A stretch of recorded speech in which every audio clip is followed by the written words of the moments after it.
Welcome to another episode of Ruff Talk VR, a weekly podcast with in-depth game reviews, exclusive developer interviews, and the latest MetaQuest and virtual reality news.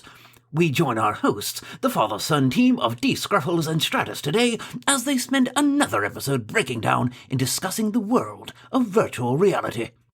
Hey, welcome to this episode of Ruff Talk VR, coming at you with the latest edition of VR news, which we missed a week 2 weeks ago. So last week was no, we didn't. Well, we didn't miss a week. We didn't do a news episode. That's right. That week we still had an interview drop. All news stopped. All froze. No, Just then we came back. Then we came back. Stacked.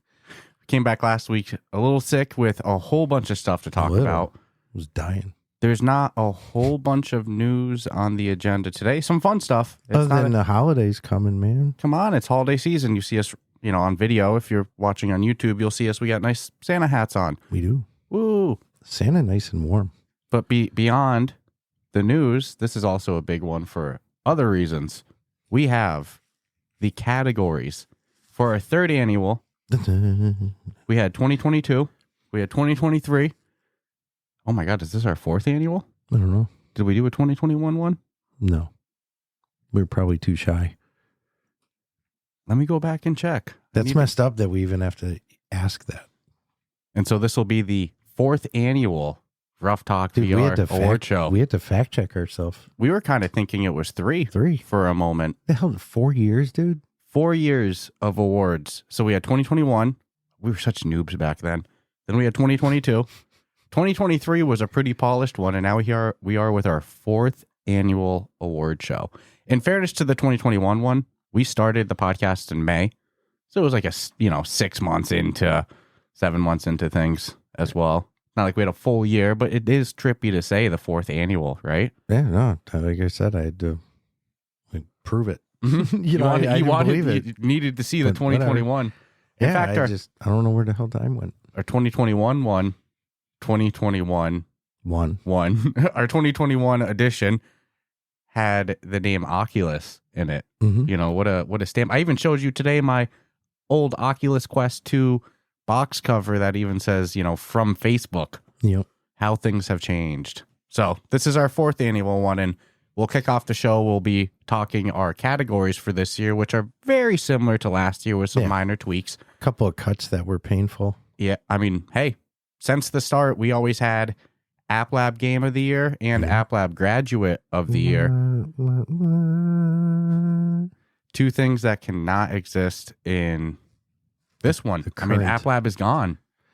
They all graduated. Sad, dude. They're not even a thing anymore. Loved me, App Lab. I think it had a place. I actually think the store might have been a little healthier with an App Lab. Oh, dude, 1,000,000%. Sure, if you asked, it'd be like a gum commercial where they say 9 out of 10 dentists, 9 out of 10 developers will probably agree with that. Yes, it went from some games not getting the most visibility due to App Lab, now to nobody's getting good visibility due to the push of Horizon, as well as just an influx of apps. There's so many games. Mm-hmm. You look at what's coming out each week. You look at what's out there right now. It's like it's stacked season, baby. At least it's going to be like a quieter week with the holidays. Mm-hmm. And we were longtime App Lab advocates, so it pains us that this year there will not be an App Lab Game of the Year, an App Lab Graduate of the Year, but we did add some other categories as well too, so we'll have fun. We were talking what order we read these in. Do we go top to bottom or bottom to top? And you were like, well, hey, obviously the last category is Game of the Year, and that's kind of obvious was your point. So we'll actually start with the obvious Game of the Year, and we'll work our way down from there. So this week, what we're going to do is announce the categories. Next week, we're going to have the nominees, and then the following week will be the actual winners. The results. Yes, and there is some community involvement in one category in this one, so I think you all will enjoy that. But I'll kick it off with the obvious one. Although I did like last year when people were posting their, based off of our categories, some people had posted what they thought personally. So I liked it because I like to see the comparison. So go nuts. So the first one is the obvious one, and the next one after it's going to be kind of similar, but we'll explain. So the first one, the obvious, how we'll end the award show is Game of the Year, VR Game of the Year for 2024. Makes total sense. It was a stacked year. And That's all I'll say. And with Game of the Year, we've decided to include ourselves for the Ruff Talk VR favorite Game of the Year, which doesn't necessarily means it has to or will, or maybe it will jive with what we're calling Game of the Year. Correct. Because so there's variables and factors we're using because it's now more me and you than correct. Game of the Year, when you look at it objectively, you have to like not take your preference of thing of like like genres out, but I mean, it's much more than what game did you have the most fun with for Game of the Year. In my opinion, it's like which one moved the industry the most, which one was the most in-depth game. There's so many factors into picking Game of the Year, but that might be different than what's the game that came out this year that, you know, was just your freaking favorite. Mm-hmm. It could be a small game that got 10 reviews, you know, who knows? So yeah, it's a fun one though. Yeah. It's a fun category. I like it. And then as this category has existed, I believe, every edition of the award show, but now I feel like I need to go fact check more things, but Studio of the Year. Game Studio of the Year, you know, what studio rocked the house the most? This is always a tough one. And with that, I think this one right here that I'm going to call out is the hardest category for me mentally right now. Publisher of the Year. I mean, there are some gangsters. The reality is it's going to be like the same people. Doesn't matter. Every year. This isn't like some of these are almost slam dunks, right? Mm-hmm. It doesn't take too much negotiation or whatever. But then there's some where it's like, damn, man, there's going to be we got some conversations to do. I feel like every year there's always, you know, resolution games, fast travel, beyond frames. Those are like the heavy hitters each year. But there's been some other, like I was going to say, there's been some other publishers to really shine this year as well. So that's going to be a fun one. I'm excited for this one because this is our community one. Yeah, and this is counting. So it behooves you to be part of that community if you want your voice to be heard. So we're going to have a fan pick Game of the Year. And I'll put in a Google form into the episode description for you to drop suggestions. And then, you know, next week we'll have the list of nominees. It'll be all fan voted. So whichever pick gets the most votes during the nomination period, during the voting period next week, that's the winner of that one. So it's in your hands. It's in the community. Let's see the overall pick from the community for Game of the Year. And it could be the same as our actual Game of the Year, but this one's in your all hands. So could be one from left field. Nobody saw coming. Go crazy. All right. So next will be Best Roguelite, which is going to be another fun category. Actually, these are all pretty fun categories. But this one's interesting because I've become a roguelite believer over the years. I need to go back and find the first ever roguelite we reviewed because it's going to be us saying like how much. I don't really like this style of game, you know. Or the first time we ever talked about it. Because we were both very like, no, I want my progress to be, you know, I don't want to restart. Is Barbaria technically a roguelite? How would you really classify that? Base building. Such a good game. Base fighting. It's a good question. Hack and slash base building. I don't know. I don't know if I call it a roguelite. But what was the first roguelite that really got us? I can't even remember because at this point we've freaking loved them all. And it took like 3 or 4 of them before we just stopped fighting. I remember, against the concept. I think it was Masters of Light was pretty damn impacting. But I don't think that was the first one. No, it definitely wasn't. But that's one that stands out in my head is like, that was fucking fun, dude. You know what was actually, looking back, I think the first roguelite we played, and I just didn't even, we were such noobs at the time. Mother Gunship, that's probably the first one that we recognized as one, but wasn't Swords of Gargantua technically a roguelite as well too? And that was like the first couple months of podcasting. I don't think we were aware yet. We were such noobs when we started. I was like a puppy with my tail wagging. Like you just show me. I mean, some people when they start podcasts, you know, they have already come from the gaming industry. You know, they know all the terms. They're industry people. We just were two dudes in a couple Blue Yetis starting it. So we really learned as we went, right? Yeah, I mean, who knew? I'm just glad that when we got into it, the market was so small. with the store, the amount of actual games that were there. I mean, that was back when like. Well, that's why we fell in love with App Lab. I think like if it was a co-op game, we either already owned it or we were waiting for new ones. We didn't care what it was at that. Just give us something co-op to play. That's why I fell in love with App Lab. So remember when I came to you like, dude, all these games are coming now, you know? Yeah. And that's because we blew through the store. Yep. I mean, strange times, huh? Now it's you couldn't have enough money. No. People used to buy every release. That's what I'll always say. Games, you know, come on, man. There was a group of people. Obviously, it was not a like majority percentage, but there was that percentage that like they're gonna pick up every official store release, and you just cannot do that in 2024. Not when you have 8 games in one day. I remember when we first started, I got scared financially because I'm like, if we're doing a review a week, it's like we're spending, $20-$30 a week, dude. I'm like, I'm going to be broke in a year. No, not only that. I remember you were like, dude, we need to come up with other episode ideas because we're going to run out of games. Yeah, there wasn't enough games to actually remember review. this conversation. Yeah. Do you remember that? I remember I was doing the math. I'm like, all right, 52 reviews a year. I'm like, how many games? I was like, no, games are still going to keep coming out, you know? I think that's probably what pushed the interviews. Yep. I remember our first interview was Tomakas from Rodent People Origins. Yeah, App Lab. And I think I just came across him on Reddit. And then that kind of kicked off that whole segment of the show pretty early on. Yeah, it's a crazy game too, man. Remember we used to call VR News, we used to call it Monday Morning Coffee. Yep. Then we switched. We used to have Buy Me a Coffee instead of Patreon. Oh, I did like Buy Me. Been. I did like Buy Me a Coffee though. The link still exists technically. Okay. If somebody were to drop shit in there, I would just be like, all right, here's an on-air shout out for the week. You know, it's like I get it. So that's probably still linked in those old episodes. You know what I mean? Oh yeah, that makes total sense. In the episode description and stuff. Yep. So they still technically exist. Oh man, this kind of turned into a Journey Thus Far episode as well too. We're taking a trip down memory lane. Well, when the reality of the 4 years that kicked, we didn't know that going in. We did we even celebrate 4 years? We looked it up during this because we were like, was it 3 or 4? Just all I know is 24 has been fucking amazing. Yeah, 24 has been a hell of a year, and we always say it. You know, so much of it is due to the support of our awesome listeners, our awesome Discord community. So keep rocking. So there's definitely, I think, some fine folks that deserve a huge shout out for what they did for us this year. Well, yeah, if we're talking stuff in 2024, yeah, I think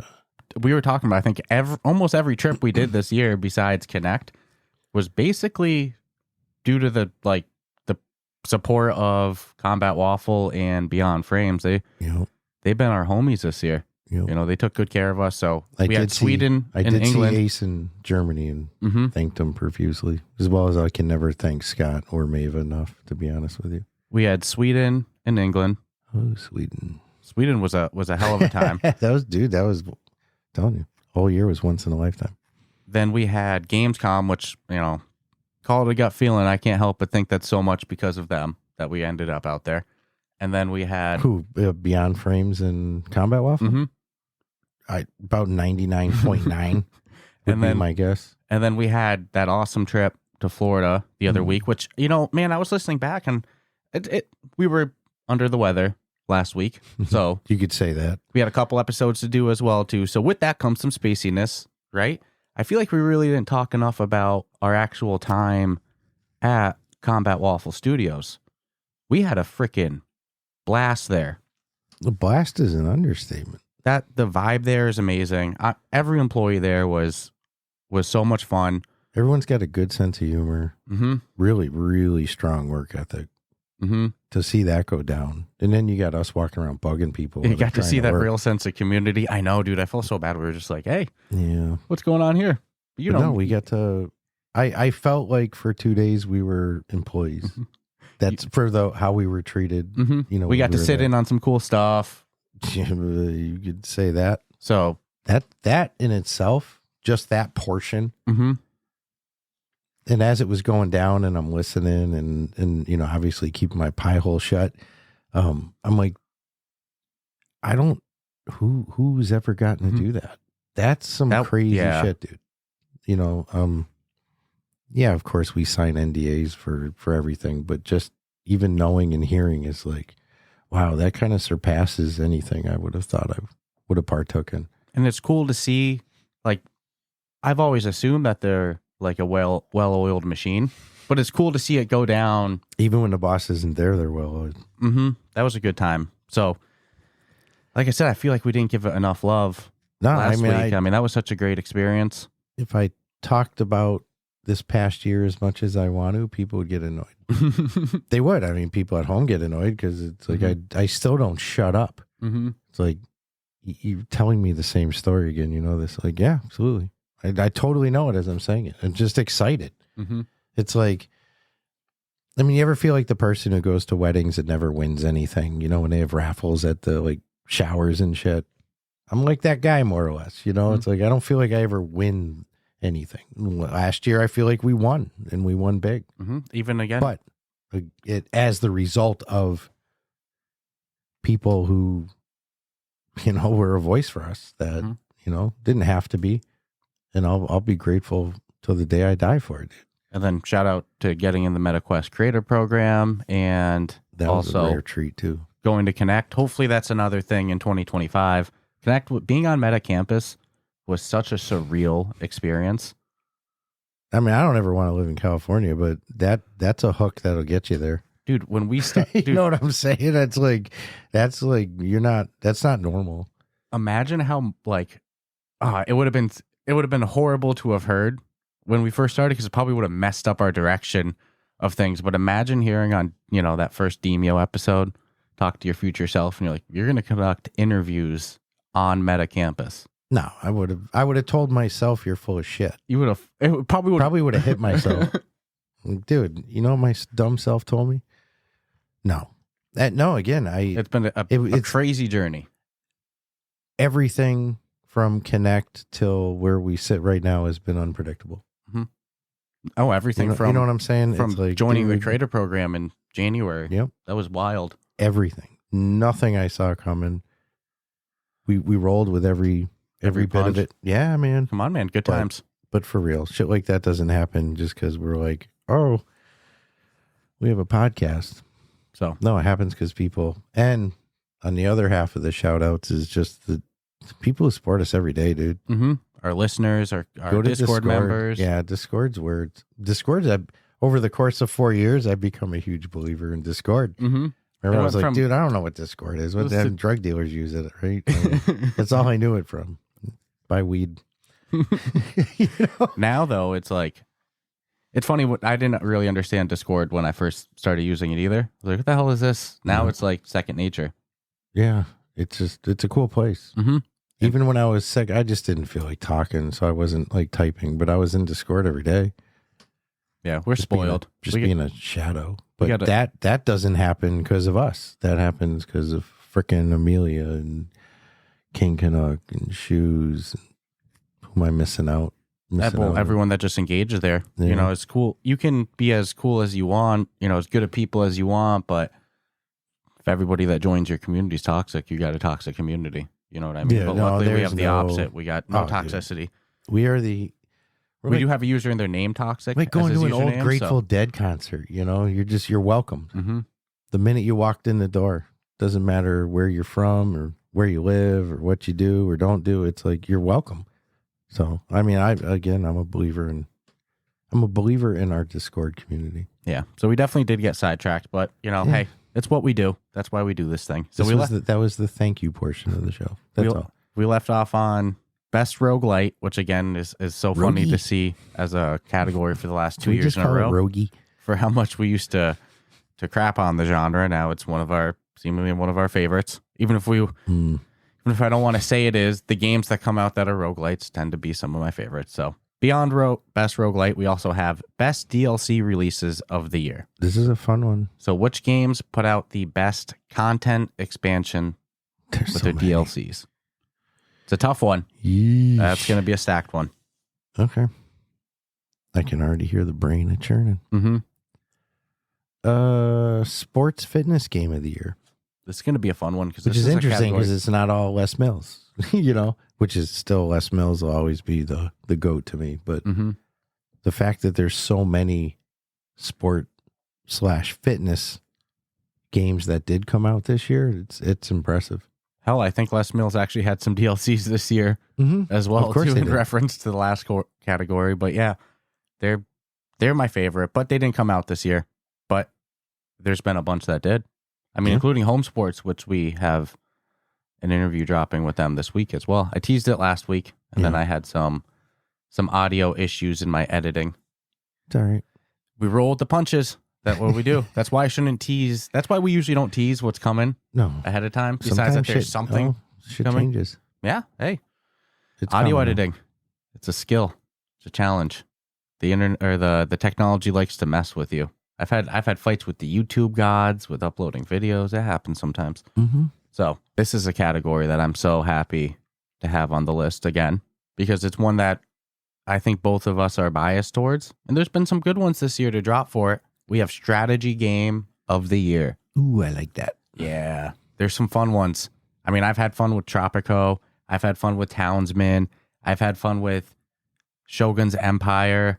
And there's been so many more, too. It's actually a stacked category this year. Shogun's Empire's good. Dude, It's underrated. Yep. Sleeper. I was just going to say, I'm like, geez, dude, that one's... I love the studio. I mean, they put out Warplanes. But we see how they drop games, too. They just do it. The game just is out one day. Zero marketing budget. It's very just the strangest approach I've ever seen, but it works for Warplanes, dude. That's how they've always done, like, the additional Warplanes game. Remember, it's ever since the second one. It just, like, you open up the store and all of a sudden there's a Warplanes game. That's what happened with Shogun's Empire as well, which does exist as an iOS game as well. Sweet. Technically, it's a port. All right, so strategy game. Next is PvP game of the year. Whoop, whoop. So which is going to be another good category of stackness. Yeah, I think our first year we had multiplayer game of the year. And then, now we split it into two categories, PvP game of the year and the next category because, well, I mean, dude, there's so many releases now. It's not really fair to pick one when PvP is so much different than our next category of co-op game of the year. And interestingly, now we have games like Medieval Dynasty and Green Hell, both with co-op as well, too. We got to discuss if that now qualifies them. I mean, it came out and the co-op came out. Correct. You get what I'm saying? So they deserve. Now, does that mean that it's good enough to get nominated? That's a different conversation. But it's a real who's to say. That's a good thing. That's a good rule we'll iron out. If the co-op or PvP mode came out this year, then a past release game is eligible for that category because the game mode is new. Yeah. Okay. 1,000,000%. Boom. I like when we establish rules on the fly like that too. Which was kind of in my head how I saw it playing out because we are strict with the game has to have come out this year to win. But if it's a new game of the year, but if you're adding a new function that there's a category for that didn't come out when the game was released, then absolutely. That's totally fair. Should get the fair. I mean, especially if it's an old game and then let's say they come out with some. Yeah, imagine 2 years Underdogs drops co-op. Yeah, which isn't. I know. No. They sounded Separate so much game. more. Dave sounded so much more interested in PvP as well too than co-op. Yeah. I just want to bust shit up with you and Underdogs. Nah, dude. It's imagine if you just be a passenger. Root your buddy on. Like just be, so you have or no like a control smaller match function or something.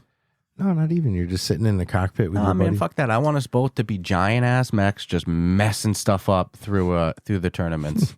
They can even throw two bosses at us. So 2 Usmans. Let's go. So next is Story of the Year, which is a category I love. Mm-hmm. It's like which game had the best story? Yeah. It's not always the game of the year. No, definitely not. Sometimes game of the year is like, it's a good game, but the story. What's that story that really crushed it this year? Mm-hmm. And there's one. I think you might already have your heart set on one, just based off of what I've heard. Yeah, there's a couple kicking, but yeah, there's one that I'm mentally leaning on. We've said it since it was wrapped up. Because I'm like, damn, man, that was done really, really well. Mm-hmm. Man, we'll talk about that next week. 2024's had so many good releases, and it's so cool to see. Like last year, this category was more game modes now we have full-fledged games for this, so it's really cool to see the growth here. We have mixed reality experience of the year. And again, last year, pretty much all the nominees, it was games that added a mixed reality mode that was like still rough around the edges, but fun. I mean, the top two to me last year was Aspire 2s and Drop Dead the Cabins. Yep. Both did really good. Mm-hmm. But now look, we have full-fledged mixed reality games. There is no VR in these games. They're only MR. What a quick growth it's been on that front. Yeah. So this one, so glad it's become part of the deal. Soundtrack of the year. Could be soundtrack, music score. Who did it the best this year? We wanted to do it last year, and we kind of slipped up on it. And I think somebody even called us out for it. 1,000,000%, because we had talked about it. They were like, "What the hell?" And then in our confusion, we just fucking up. left it out. And then like we didn't really have time to really give it its love that it deserves when you're just trying to add it last minute. Now it's like after the fact. No. Now we're gonna miss stuff. Yep. So I mean, that was a mess up on our end. So soundtrack of the year. Yeah, I'm excited because there's been some ones that, I mean, come on, I don't want to spoil anything, but there's some ones that stick out to me like a solid list of, 5 right off the top of my head. So good stuff there. This one's going to be a stacked one, right? VR port of the year. Not the first year we've had this category, but it might be the most stacked year of it yet. Especially with all these damn Sims coming. Your vision. If it says Sim in the name, bring it to VR. Pretty much your vision. No brainer. And we've seen that executed. Even in games like Bridge Constructor Studio. Yeah. Which I did hop in for quite a bit. I love it. The other day. It was so much fun. I actually like the controls better than flat screen. That's what you were saying. Yeah. It makes easier. sense. Oh, dude, it's super simplistic. But very freaking challenging.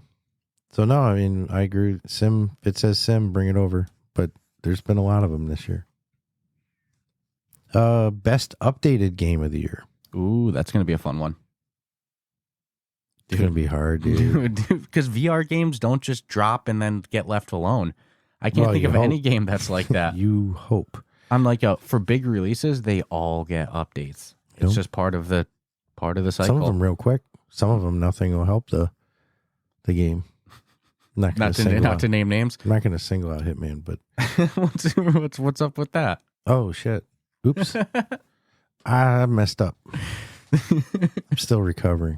Best updated game of the year is always a tough one. Yep. So let's see. Sleeper of the year. I love this category because this category is all about what's the best game that got the least amount of attention. Dude, there's a lot. Really, at the end of the day, we just even talked about one a minute ago. So, that's a fun one. That's one where we get to give praise to, just because it didn't dominate headlines. Just didn't get the love. We don't know why. All right, and next we got another fun one. Puzzle game of the year. Ooh, that's like strategy game of the year that we are both going to be very biased on that. For that. It's just putting it out there. I mean, yeah. Dude, this is another stacked one this year too. There's been so many puzzle games to come out, so I'm excited. This is think of this shit 3 years from now, dude. Look at how fat the releases have been, especially the past couple of months. It's not even going to be funny. Gonna need like a full-time team. Including the next one. And this is one that we had talked about like a couple weeks ago that it was going to be stacked this year. We got Rhythm Game of the Year. Marty's smiling. Dude, there's been some... There's great ones, dude. Maestro won Meta's Game of the Year. I mean, not even like... They Maestro's won the... good. It's not like I'm saying they won the Meta's Rhythm Game of the Year. No, they won Meta's App Game of the Year. That's nuts. I was not expecting that, to be honest with you. You know what I think it is? Well, remember when they gave it to Last Clockwinder? Which I agreed with too. I mean, that was a great freaking game. But they don't go for the most popular with their game of the year. And they tend to go with innovative, which Maestro definitely was, as was the Last Clockwinder. Last Clockwinder was amazing. I want to know what that studio's up to. I don't think they put out anything since. Shh, don't say anything. They're working. They gotta be, because they're working, bro. I imagine that game sold good. It was so freaking good. I can't see it doing poorly, but I don't know if it did as great as like in my head it should have. That was a really good game. But that's a good game. I get why Meta gave them the game of the year on that one. Mm-hmm. That was a good story too. Really touch your heart. I almost want to follow up. Ooh, okay. Nonetheless, though, puzzle game of the year rhythm game of the year. Stacked category this year. All right, man. Finally, last one. For all the marbles. No, I'm just kidding. Right? Most anticipated game of 2025 based on rumor and speculation. Right? Well, there's some confirmed releases. No, I mean, sure. GTA could be on this list too. Who's to say? I already know what I'm going to be debating with you with. Like, I know what your top pick is. I go into this with an open mind, but Grim was on my list of 25. I like how this is the only category you're being like upfront and honest with. Like, no, I mean, truthfully, you want to put another one out there? What's that? Silent North? Train Sim World. Oh, is that coming in 2025? Mm-hmm. If that's coming 2025, I shouldn't say yes. I feel like that was a jerk move on my part. I can't say it is or is not coming in 25. I'm just saying it's coming in 25. Other people could shed more actual light on the truth to that. I don't want someone to hear it and be like, "Hey, mate, you hear what that motherfucker just said?" Like, yeah, it's not coming till 26. In a perfect world, it's 25. So that's one that, if in fact we can confirm is coming in 25, 100% it would be on that list. I think it's going to do really good. And again, set the ball mode. Get more fucking sim games in here. Where's Civ at? Where's the truck sim? Where's the truck driving sim? Come on, man. Drive a tractor trailer across America, delivering goods. So that's our categories for 2025. Stacked year, like always. Probably our most difficult year yet, if I'm going to be honest. It really is. There's some where I think it was the same last year. Some categories I feel like we're both going to go into it and it's going to be a pretty easy discussion. And then some other categories are going to be a little harder. This is, you know what I'm saying? And you're right, 25, you got, in theory, we're guessing Grim unless something changes next week. And Silent North. Coming 25, right? I think. So, I don't know, actually, on Silent North. Thinking so. So, yeesh.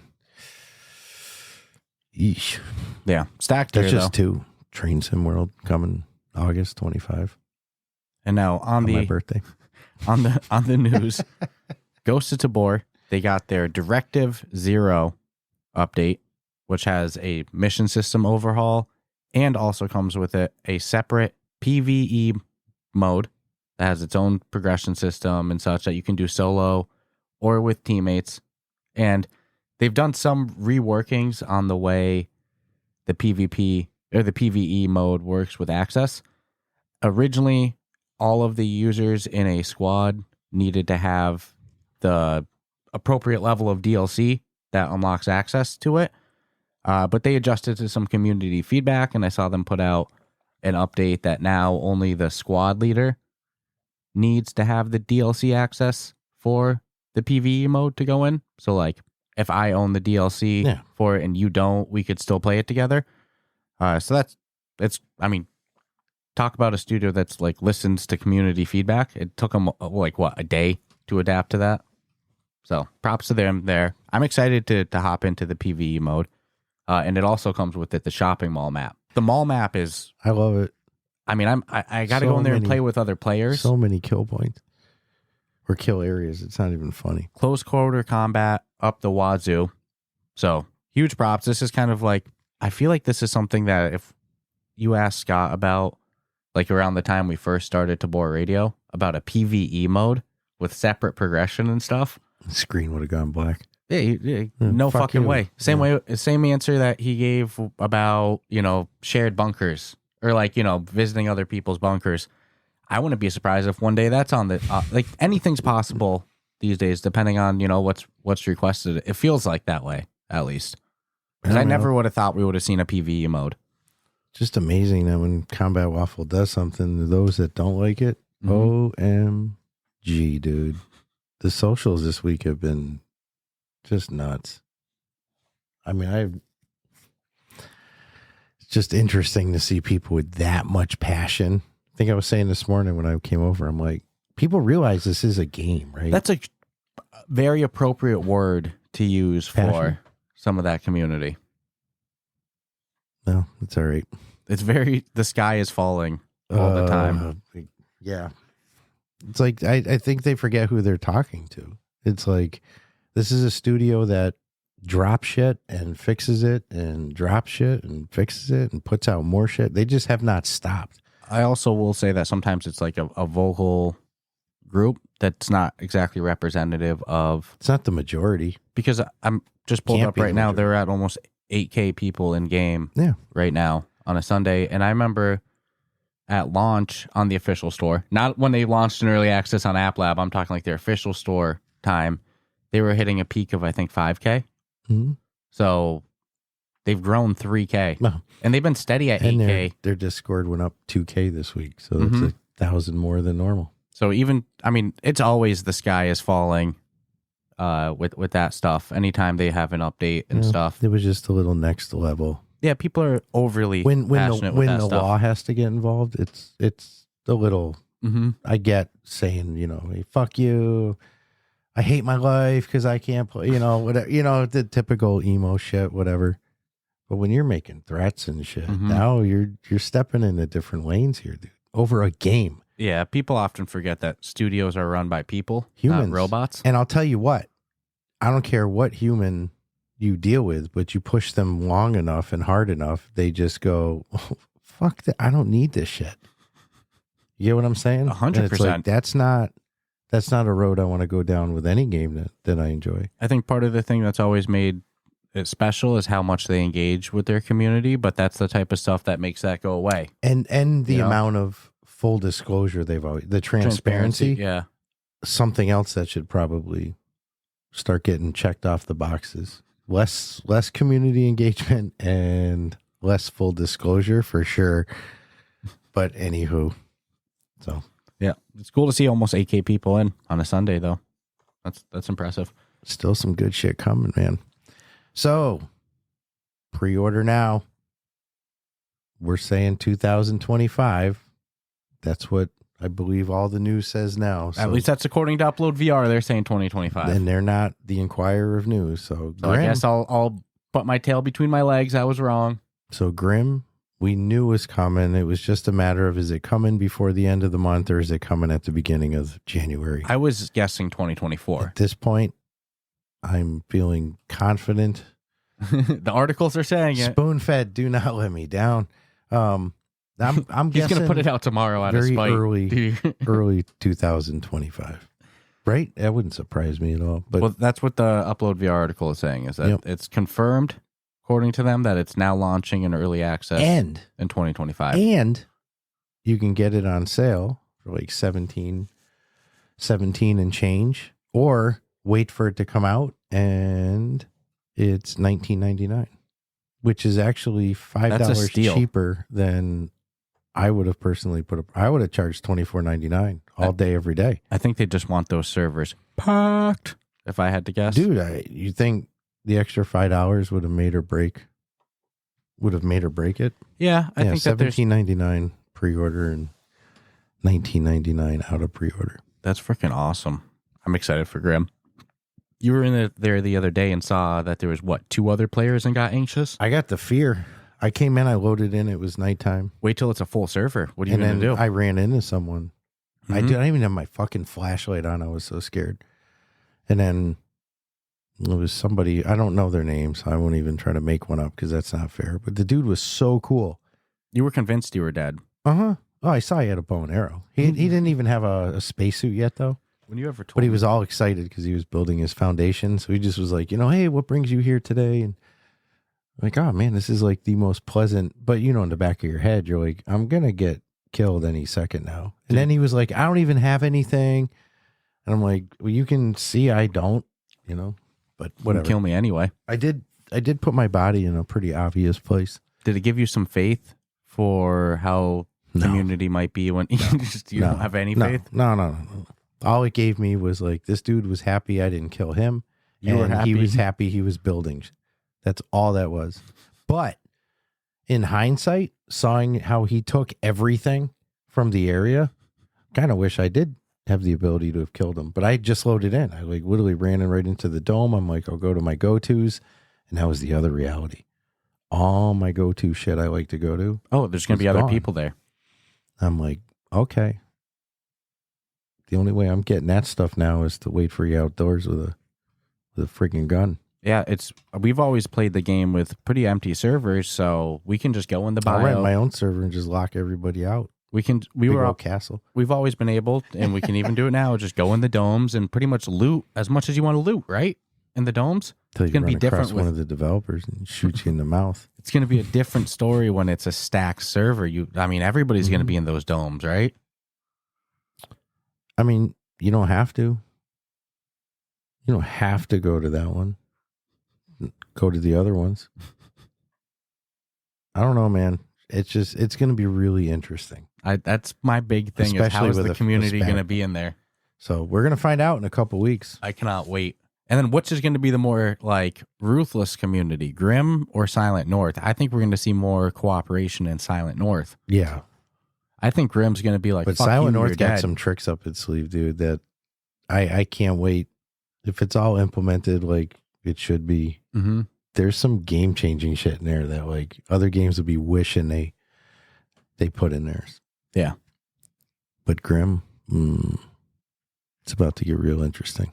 And next on the list, from Immersion Games, who made a game called Divine Duel, which admittingly I never played, but I wanted to because it's a card game in VR, and I love cards and tankards. We never actually ended up hopping into it, but I actually think it was on our radar. Their next game announced is Fitness Fables. They describe it as a fantasy fitness game. There's going to be over 25 exercises included across 80 levels. It's going to be exclusive to the MetaQuest as well, too. You had put it good that you said they pretty much are just gamifying the hell out of fitness. It reminds me a little bit of Black Box VR, which is like an actual gym that you visit. We had interviewed somebody from there a while ago, and that one uses actual weights and stuff, but like you had to do exercises to win combat battles. That kind of sounds like that's how this is going to be. There's a lot of levels on that one. They say over 80 levels. So let's see. And then is it possible to not pass a level?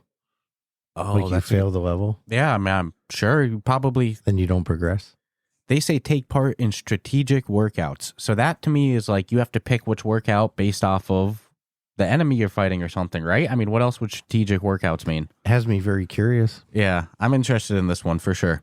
It says also you get to track your progress through a progression system. So is my dude going to level up and shit by doing workouts? Get all jacked. Yeah, it's a pretty good way to game. There's not enough apps, I think, that do gamified style of the workouts. Most of them are focused, obviously, on fitness. Other than every single rhythm game. That's a good point. Like literally every single. Mm-hmm. That's more just arm movements, though, versus like full body things. But are they full body? Or is it just arm movements? What are 25 arm movements? Les Mills broke the mold with that. Here's the shake weight. Here's the punt. By convincing you need to lift your knee. Here's the overhead. I'm trying to think of 25. Oh, there's the rows they're going to have you do. Like doing the circles. I don't know. It's going to be interesting. The bow and arrow. The peace and love. 2 pounds on the chest. Peace and love. Peace sign. All right. We're digressing rapidly. We're melting. We're melting. Dig VR has given everybody a nice little winter update with some time trials and some cool Christmassy looks for your digger. Totally unnecessarily, but I'm sure it was done with the biggest smiles. I just love that they're having fun with what they put out, and they are not gonna stop. Can't stop, won't stop. I pictured the just people in the studio just laughing, just having a blast. So I think it's cool. Cool to see more content already coming. Game's been out 2 months? Yeah, dude, I don't think it's going anywhere anytime soon. It's a great game. Yeah. I love the studio. It's the step into somebody going, okay, we know you can do the heavy equipment. So where is Construction Simulator? Just putting it out there. Somebody's got to do it. Mm-hmm. And that's a great flat screen game. I'm very excited to see, beyond what other updates are coming to Dig VR, I'm excited to see what else the Just Add Water team and Ben has up his sleeve as well, too. I'm drinking the Kool-Aid, and I am down for whatever they put out. Yeah. So let's see what's next there. And, we'll hop into our Patreon shout out, which Ben got that like Elon Musk enthusiasm, dude. that dude's brain is going. Talk about games you want to port. He'll be like, step ahead of you. Or not that you want to port, like that you'd like to see ported. Yeah. You're like, oh, I had that conversation a month ago, G. Like, wow. Okay. We saw that at Gamescom. Mm-hmm. Got to watch it firsthand. Yeah. So, anyways. As always, huge shout out to our Patreon people and the people specifically on our on-air shout out tier. And we did give some love earlier in the episode to our community as well. We almost could have just slid this in there, but as always, I gave you the lead in. Yeah. Huge shout out to our peeps. We have Asim, Amelia, Carson, Earth Witness, Aspire Mike, Jake, Crispy, and Shoes. So, did I read correctly? Earth Witness wants to challenge you in Thrill of the Fight too? Yeah, Mofo might win too. You can do some goofy shit sometimes for you. Well, now with spectator mode, might be throwing some PC, bus driver uppercuts and catch me. I think that'd be a good Discord event. I don't. Once they really, if a couple more updates to Thrill of the Fight 2, and then I think it's time for a tournament. They're making steadfast improvements. Like they're improving fast. There's consistent updates. Once they can deal away with the... I've noticed they push updates to their unranked mode first, it seems. Like they push changes and then test. Which is smart. And then they add it to the ranked. Because how pissed would you be if they do an update and it affected your that ranking? Wasn't polished yet and tested properly and stuff. Yeah. But no, that's a good game. It's coming along quick. I want to see when that, I'm excited for the full release when there's like a single player mode in there too. I hope that they give as much love as they're giving the multiplayer mode. It gives me faith because they're giving a lot of, like I said, fast improvements, a lot of attention to that multiplayer mode. Basically, all I'm saying is please give me a freaking career mode. Like I want to climb the ranks and get a title. Let's let them single player mode shit first. Yeah, great. I mean, dude, they have bad 2 games in the top selling list now. If you go to like the top 10 and 2 or both in the top 10 for top selling, like huge props to them. They're crushing it. Mm-hmm. And man, I think I'd almost want to fight Earth Witness with no spectators first before I get the whole Discord there. See how I do first, Like I said, the man might be throwing some bombs. Let's see. I've also seen some goofy shit work in that game, like spinning back fists and stuff. And like I said, you don't know. Earth Witness might have some boxing background too. Going from freaking 4 to 11, with punches. Sometimes it works in that game. So again, huge shout out to our Patreon peeps and honestly everyone in our Discord community that makes it what it is. So carry on with the news. I think I touched on this a little bit last week, but going a little bit more in depth with it.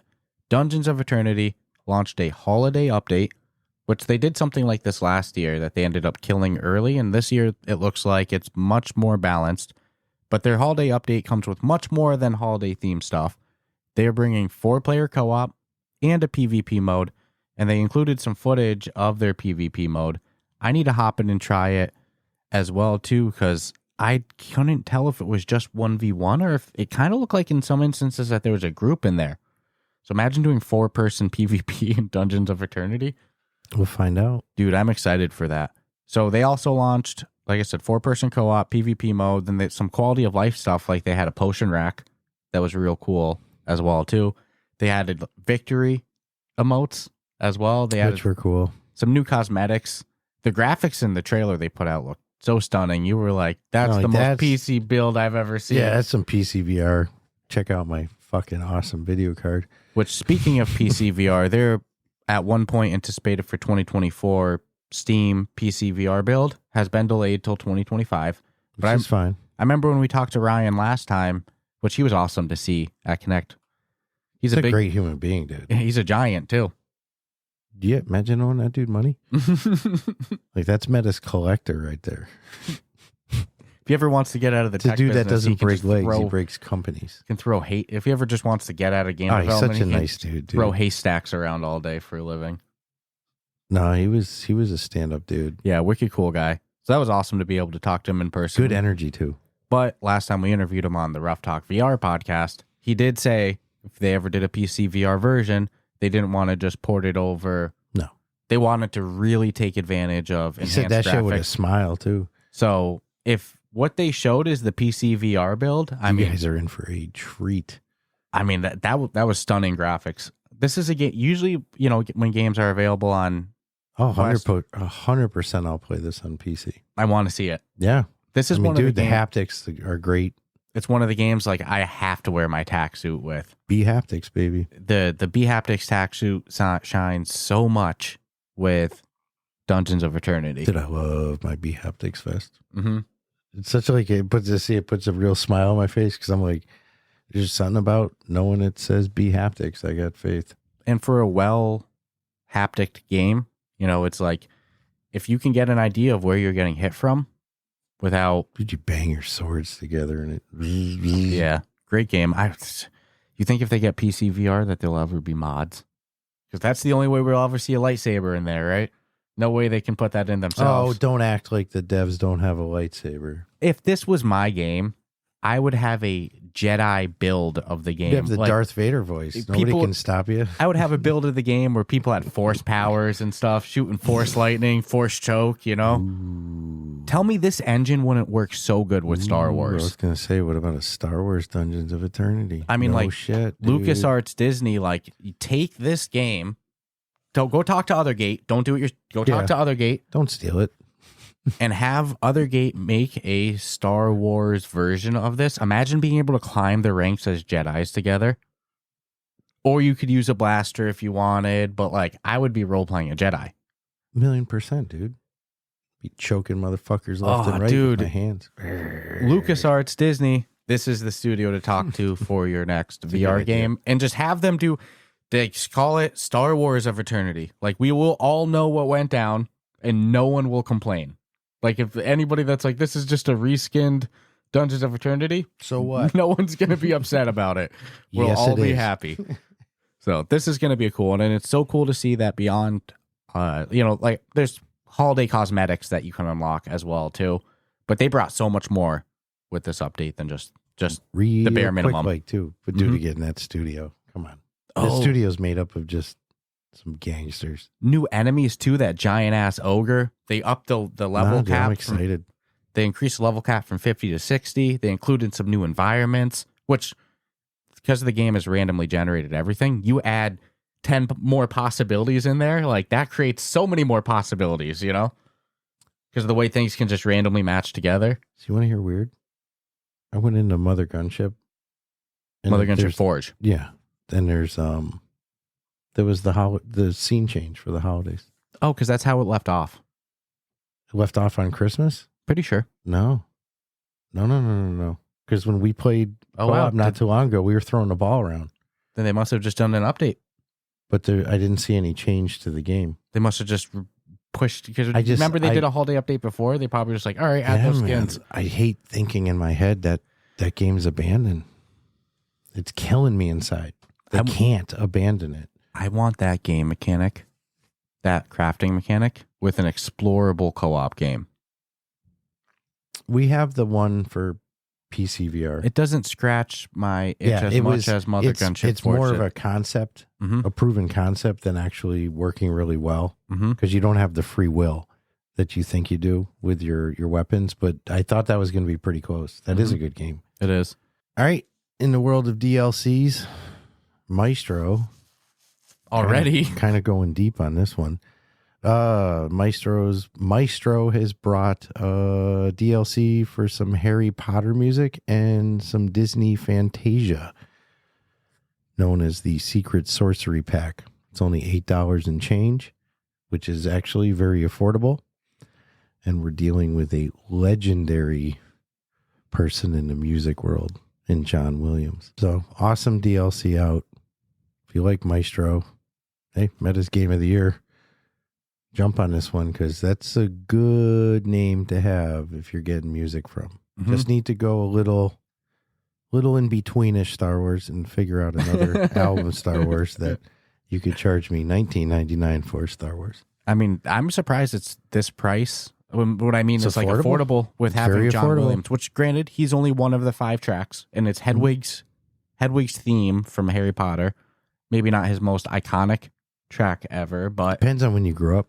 some people, Harry Potter is like their freaking IP. Like they could not get more a fan of anything else besides Harry Potter. So for them, that's probably like our Star Wars, you know, as much as we want Star Wars, like that might be it Possible. to them. So some other great ones that there's like the Sorcerer's Apprentice from Fantasia and In the Hall of the Mountain King. And I'm not pronouncing the other two. That's where I'm going to stop. But there's 2 other tracks. That's why I didn't do the list. Everything in English I was able to nail. Once we leave Go figure. there, it's going to get a little tough. So that's a big drop from them, though. And again, the game's only been out for Couple months. not even maybe 2 months, 1 month, month and a half. I don't know. So this is a cool one because we talked about this the other month, maybe, that it was teased that Meta's putting out a audio to expression Quest SDK, which developers would be able to import into both avatars of the user and NPCs, where instead of the way it works now, which is just a lip sync, or the way it worked previously, you know, it would lip sync the voice, the mouth to the voice, the whatever words are being said. Now they're going to add facial expression to it as well. And you were instantly saying months ago, like, what happens if somebody just talks loud? Yeah. They're always going to have like pointed in Fucking eyebrows and stuff. Brow's going to be all pissed. But they put out a video of it actually in the works, and it looks pretty freaking smooth. And the fact that you'll be able to now just put that into your NPCs in your game as well and not have to like add in facial expression. I can imagine that cuts so much development time if you wanted that type of realistic NPC interaction. What about like real-time NPC interaction? Like your own living AI in a Some game? games have started to try to play with that stuff. Mm-hmm. The hardest part is that, like, you know, it has to call to the server for it. Sometimes there's like, 5-second, 10-second wait time before the NPC responds. Be funny if they gave some good AI to an NPC and it refused to lose. Like, regardless of what you asked it to do, it just wasn't going to listen to you. You had to basically unplug your game because the NPC was never going to fucking cooperate with you. People have added AI characters to Skyrim in mods. People walk around and talk to the NPCs like, tell me about this, you know, and then they You can order that on Amazon.com. Just gets getting wicked advertisements like, What the hell hey, is this? I don't want Pepsi. What the fuck? Not in this world. But honestly, like a combination of a quick AI response system with a system like this with the audio to expression, it's like, talk about bringing life to a world. The AI voice they use in Microsoft's Flight Sim is a little rough. Really? They use an Yeah. AI voice in there? As far as I'm concerned, it's all It's AI. not a voice actor? No, I don't think so. The voice actor could not be so AI if they tried? No. I haven't heard it, No. so I don't know. Yeah, just a couple of the phrases are like, well, that's unusual. Not That's sure funny. why you'd say it like that. Wow. Yeah, like, good job, pilot.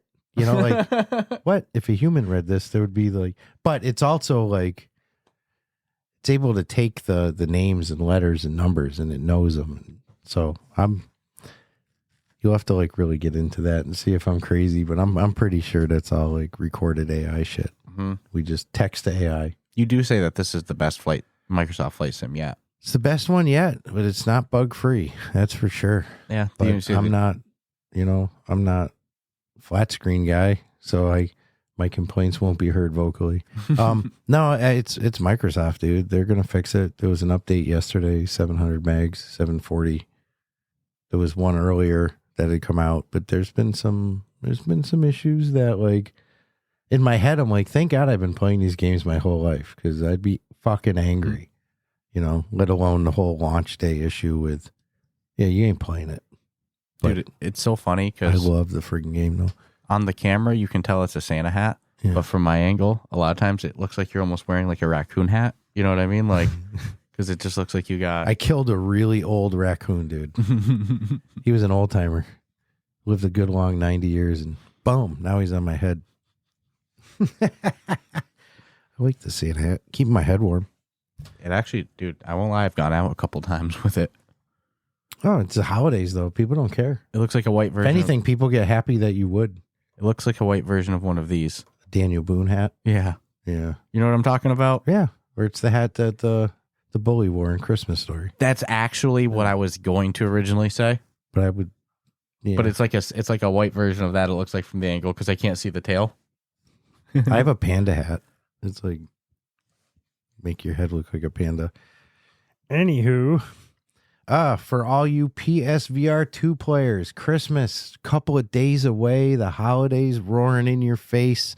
Mom and dad's got you the PSVR 2 headset. What are you gonna play? Looks like you can play Masters of Light, now available on PSVR 2. That's a huge one to add to their. That'll keep people busy for a while. Mm-hmm. So kudos to the team for getting it on that platform. One that'll get you sweating. And shit. I mean, as far as I'm concerned, their store needs all the help it can get. So when a studio actually gets their game on there, hats off. And what we've seen recently is like games come out on PSVR 2 and climb quickly to the top of their selling list, which I've commented to me that shows like consumers are on their platform are down to. Dude, if one studio drops 3 games at the same time on that platform, you're the top 3. Both the PlayStation 5 and the PSVR 2 are both on sale right now for $350 each. $350 for the console is pretty damn tempting. I'm fucking tempted to get a PS5, dude. And I told you at dinner last night, though, I go, if the headset was thrown in, I'd buy one tomorrow. But I'm not going to buy that console and then spend $350 for that headset. Mm-hmm. I tried the headset. It ain't worth $350 to me. It's got that jungly jelly fucking thing going on the side. The wobble face. Just don't be surprised if... But you do some sort of bundle, I'll be all over it. Mm-hmm. They're getting closer in price. They're getting closer in price. $700 for both. Yeah, it's fucking painful. But it's getting closer, man. Painful. $700 for both is like, man. The Quest was $600 at launch. Mm-hmm. The Quest 3, I mean. But we paid $599. You know, jelly thing. I know. The PS5 version, the PS5 aspect of it is more on this side of my face. I don't no. What the hell is that? Maybe that was just the unit I tried, and that's not really a thing. Yeah, it's possible. We had a very clicky feeling unit. You know what I mean by clicky feeling? Like it just felt like, dude, I really was like, all right, I don't see what this is not better. You're not telling me this is better than a Quest 3 at all. This is a tough sale. Now, financially, it's getting closer though. So I can't believe you can get a PS5 for $350. Obviously, then taxes and stuff. I know, dude. Is that like the best you can get though? Like, or is there a model PS5? Do they do it like they Xbox? They just came out with a Pro version. Yeah, how much is the Pro? Because $700. Well, fucking double. And it's like, because that's what happened with my Xbox, dude. I bought it wasn't. I need a new I Xbox. Think it's the discless version of the PlayStation. What's the best one I can get? It's the version right now has for $350 has no disc, as well. It's the digital version. Yeah, so don't buy that, folks. Buy the $700 one. Double the price, though. I don't know if the PlayStation Pro is double the price. Dude, I'll tell you what, though. The difference in quality of resolution between the X and just a fucking basic is gross. They make games specific for the X and the S. My fear if I left out. My fear if I went with the Pro is like, how close do you think they are to putting out a PlayStation 6? How many years away are we? A year or two? Couple. So it's like, you might be able to just get away with the disc, that 350 discless one right now. I don't know, man. All right. Well, anyways, we got a little carried away. Merry Christmas and go get yourself Masters of Light, which was a game we loved on the MetaQuest. Super cool devs as well too. Mm-hmm. At least we talked with Celine Tricart, and Celine, she had a great story of going to Iraq to teach women self-defense in like ISIS-controlled territory. And quickly brushed over during the interview. We need to get her back on. You were like, pause, skirt. Yeah, we're spending some time on this. Can we go backwards, please? I don't know. There's people who are just very modest about what they've done for humanity, and that's a human being who really cares about humanity. So this is one from another studio that we love. Shell Games' Party Versus. I Expect You to Die For is right around the door. In 2024, it is not. So, Puzzle Versus from Shell Games. It's a quote-unquote multi-location mixed reality game.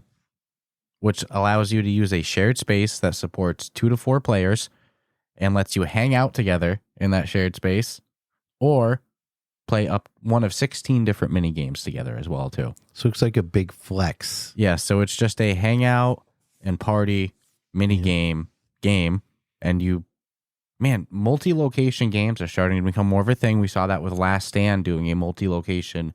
Shell's been real quiet lately, so now we know what they've been kind of scheming on. Mm-hmm. Real quiet to you means they haven't dropped an I Expect You to Die 4 yet.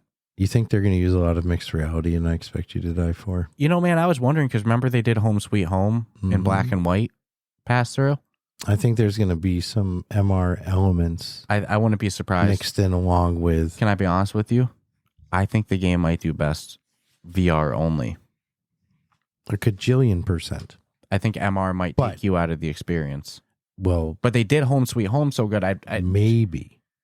Yeah, we're talking about Shell Games. Yeah. That's so... It's weird because it's like I'm holding an oldie but a goodie to my heart. I don't want it to advance with future technology. Right? Is that crazy? Other than just make it graphically look better. Yeah, we get it. But if they do add MR, which I'm about 90% positive they're going to, but I haven't heard a peep about I Expect You to Die 4. Nothing. Not a note. Not a teaser. Not a we're working on it. I'm getting scared. Well, to check this, Party Versus is available on MetaQuest for $9.99, but it's also available for free for MetaQuest Plus subscribers. There's been a couple games we've seen launch and instantly be available for those users. I see the argument being made now from people that it's hurting sales for games because people are just going to wait. You get 3 months of it with the launch, or when you buy a MetaQuest. I mean, dude, I still pay for it. That's 3 months of crazy. I don't use it, but I pay for it. Sometimes I'll get a game on the two. I think I got Fruit Ninja. Yeah, occasionally games pop up that I actually don't have, and I'm like, damn, oh, I never got that. Yeah, boom, now I got it. Dude, on launch, the first time would you have bought a game on day one of buying a Quest 2 if you open it up and you had that library? No. Hell no. Look how much you have to go through. And we're not talking about small games. You have Walkabout Mini Golf. You have Red Matter. You have you have so many good games on that list. So, yeah. It's an interesting, but I do support what they're doing. I get it, but in the long run, it is a win for everyone. I totally see how it could mess with sales. Just means you got to increase that. Again, it's the marketing of the games now that's going to surpass even the quality of the games. To me, because you could market shit and people will buy it. To me, what that says to me is if I'm a developer, I shouldn't anticipate holiday sales increase, the normal holiday spike, until March. I've always heard holiday sales are not, for games, isn't really the best opportunity. They're going to go to the big titles, but also it's this is the first year where there's such a strong Quest Plus that somebody who gets a new headset has 3 months of it. Probably they're not really going to buy games in those 3 months. I mean, that's just a fact. I probably wouldn't have. Well, and depending on the age that's getting a headset, they might not even care that they have Quest Plus. They're just going to go to Gorilla Tag, download that bad boy. See all the rooms and Horizon Worlds being pushed to them as well.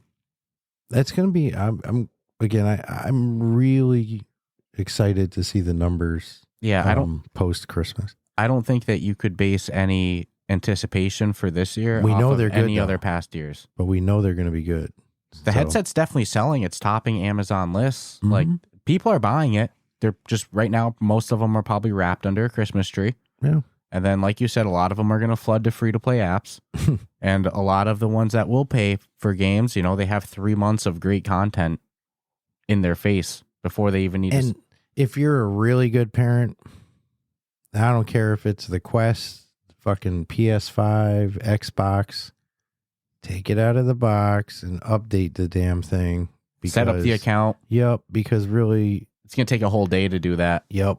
Otherwise. And time spent on Christmas is quick, especially when you're little. You know, so it's like you can actually get that shit pre-set up for your child, and then all they got to do is open it and be like, yeah, and you go, and it's ready to go, son. Just plug it in. And if you're a parent, and I gave you GTA 5. Don't tell your mom. If you're a parent who happens to be listening to this, just to, you know, educate yourself a little on VR before you have your kid open it up. I will also say, like, for anyone that doesn't know, there's strong parental controls these days.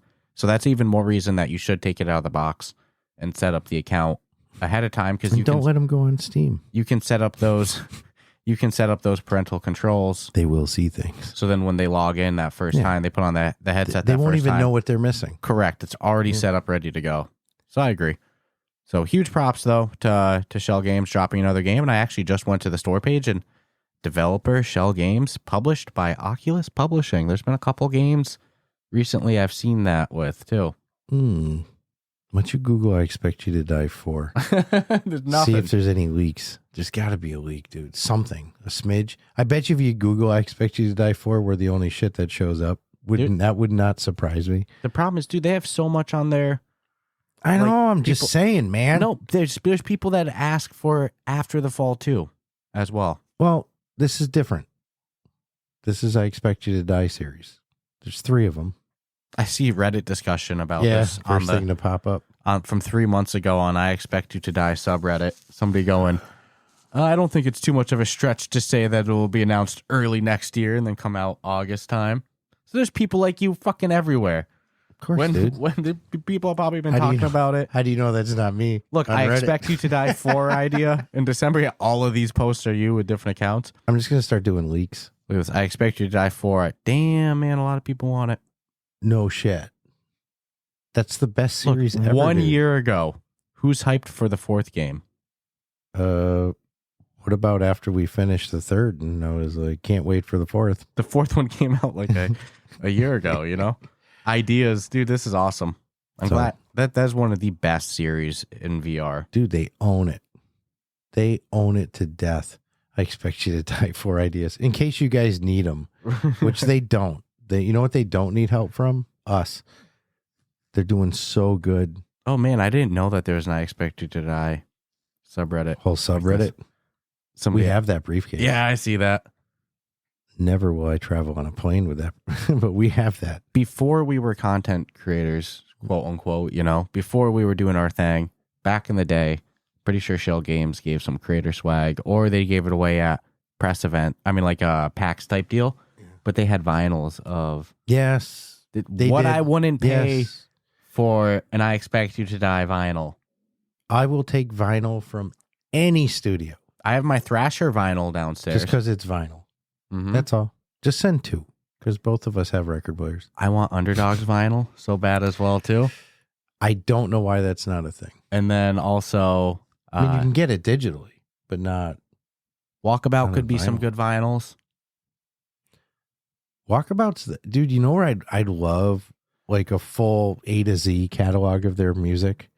Think of like, okay, we were at a family function last night, right? Yeah, it's great background. If Walkabout was in the background for any of the courses. That's what I'm saying. A whole vinyl of each course. Do the layer series for the dinner time part. It's like an hour runtime, a 45-minute runtime of a course track. Perfect. So yeah, I think that's an untapped thing that a lot of dude, again, they should be selling Walkabout to elevator companies. give me I Expect You to Die vinyls. I'll buy them. I mean, I don't mean like give them to me. Like, offer me up I Expect You to Die vinyls, Walkabout vinyls, How much do Underdogs I have vinyl to pay? That's all. Send us a message. Hey, $19.99, we got you. Dude, I want that thick, nasty, but here's British, the thing. gnarly hip hop from Underdogs on vinyl. I would never open it. You wouldn't? Nope. You'd have to buy 2 then. Yes. I already know. If it was Walkabout or it was vinyl for Underdogs, I don't think I could open it.